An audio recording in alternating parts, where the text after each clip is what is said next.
illustrator didn't need to live in New York to get the big clients and become successful in commercial art. He graduated from the School of the Dayton Art Institute and has been a professional illustrator and painter since 1955. In 1976, he became a freelance artist, which he continues to do to this day. He is highly regarded by his peers in commercial art, as he is by his fellow artists in painting and portraiture. As a professional illustrator, Paul has served many clients on the Fortune 500 list. His design, portrait, and water media works have appeared in over 300 exhibitions, many of those commercial art exhibitions, such as the Society of Illustrators show in New York. Other exhibitions are the Bolivian Watercolor Invitational in Bolivia, the American Watercolor Society, Watercolor Oklahoma, Kentucky Aqueous, and OWS.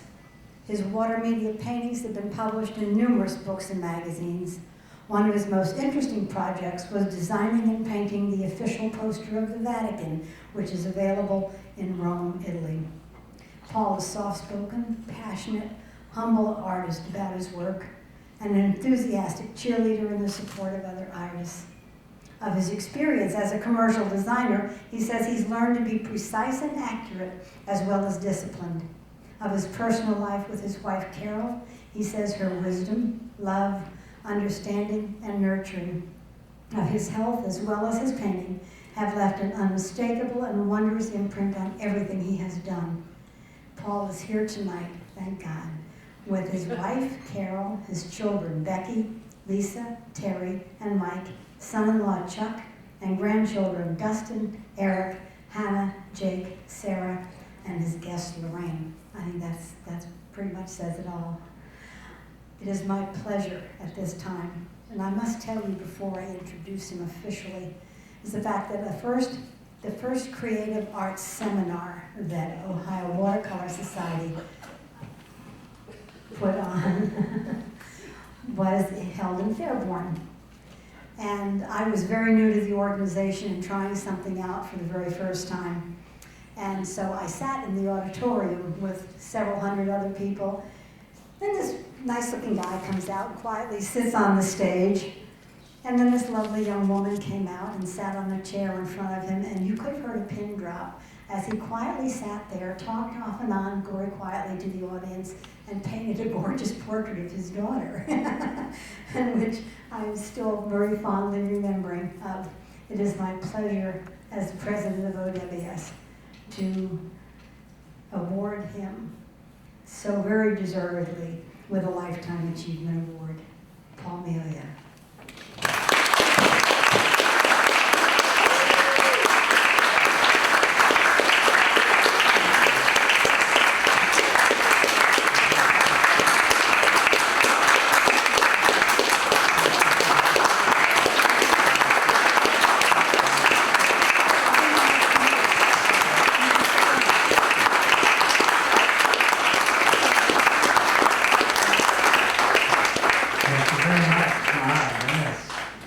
Pleasure to be here. It's a great group. I've been associated with it many years, and it's treated me well, and people are wonderful. The whole group is such an important part of my life, and has been for the last 30, 40 years. I was on the board for a number of years, and we did all kinds of stuff that just help the people of this world know about us Ohioans and related states. So we got something to say. And thank goodness for Don Getz and a few really hard-working artists in 1978. They decided they're going to make a watercolor group, and you guys are it. And thank you. And we see the whole thing changing over now from my age to the new guard coming in, and it's wonderful. From what I see in the exhibit, it's wearing good hands. You guys are going to do fantastic, as you already are doing. I would go on with some things I have to say, but my voice for the last several years has been giving away, as it will start to do. So my son is going to relay some of my thoughts to you, because I feel so close to this group, so close to all of you, especially those who are just starting out stay with it, don't give up, have fun doing it, and just get lost in it and go crazy. So I'll let my son take over. And I thank you again very, very much. And thanks to OWS for getting me up there in that group of wonderful people. Marilyn, and Jim Barrar, Don Getz. Wow.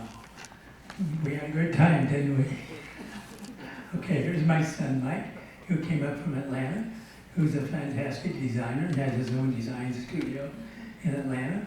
And my daughter, Becky, our daughter Lisa couldn't quite make it, she took ill. This is our other daughter, Lisa, Terry. The good one stayed home. The others are from Atlanta. So I'll let Mike take over and relay some more of my thoughts. I thank you again.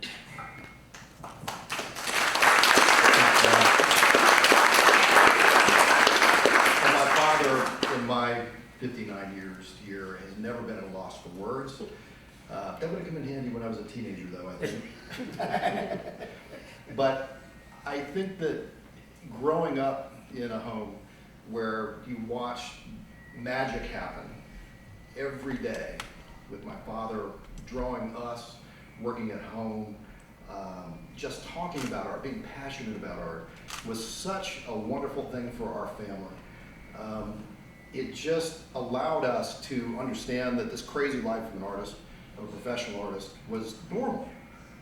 And for a lot of families, that's not true. You know, where their kids struggle to make their talent known and to move forward with their talent. Well, for us, the craziness was every day.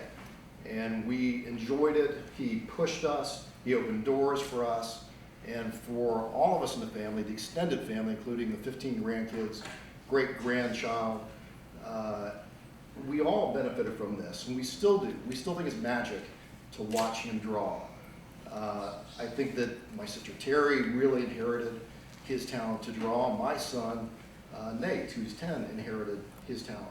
And the rest of us are one kind of designer, photographer, but still we benefited from those doors being open for us. And it allowed us to move forward quickly with confidence as we watched him do the same. As we watched him break new ground and then worry about the things that he did maybe weren't good enough or weren't being accepted. But he still forged ahead because he had a very strong vision for these things. And I think that was a huge gift that we all got from him. And in return, he got a lot of support from us, and I think especially from Carol, his wife of now 60 years. Can you believe that? 60 years. I can't believe it.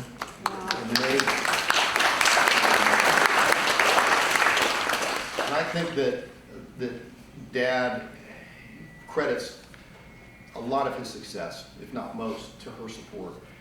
And the idea that she's been just a loving and positive force in his life, wisdom, understanding, nurturing of his health, to keep him going. It's amazing. He still paints. If he would paint 8 hours a day, if time allowed. He had a stroke. I don't know if anybody knows this, but he had a stroke some years ago that he woke up one morning and the fingers on his painting hand that hold his brush were affected by the stroke. That was the only area that was affected by the stroke.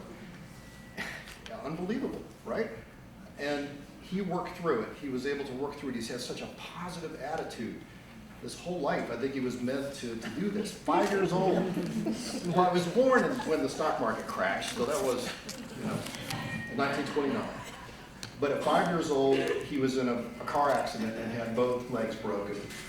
And I think that started his drawing because he couldn't do anything else for a really long time. He couldn't go out and play with his brothers, so he drew. And I think that it never stopped. What you say, it just went on from there and it never stopped.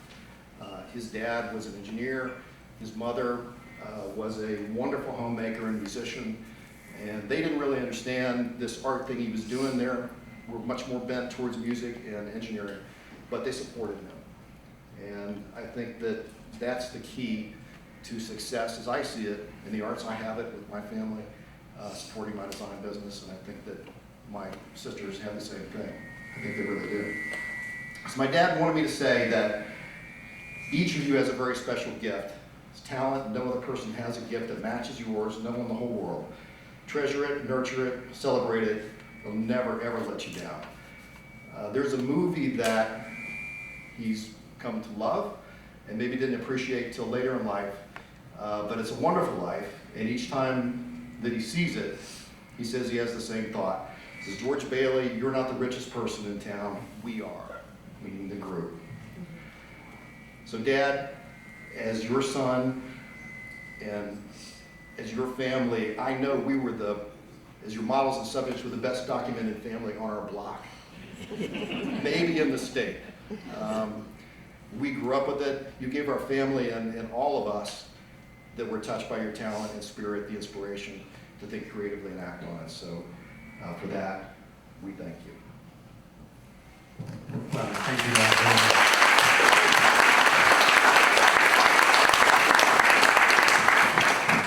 That pretty much covers it. I want to, looking at Becky, and I'm seeing, you're the one that sat on the stage and had him paint you. Oh, Yes, I recognized you. Which shows you how I was just zeroed in on what he was doing. And his paintings, many of the ones that we're familiar with are the ones that have a very stained glass look to them. They look like leaded glass, and they're very distinctively Paul Melia. No, not Todd Butt, but Paul Melia. Okay, I'm going to ask Kathy Oraves to come forward right now, and we will announce our college winner.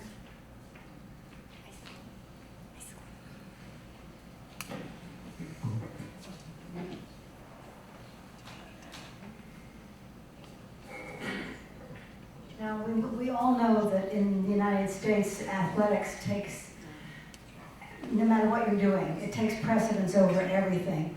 And our award winner for this year, who is a freshman in college, plays in a band. And they were having a home game tonight, and her coach would not let her come. So she is being supported by family members and by her art teacher, and we're happy to have them with us this evening, and Kathy will introduce them. It is my pleasure to present Emma's award to her father, John Koschlag.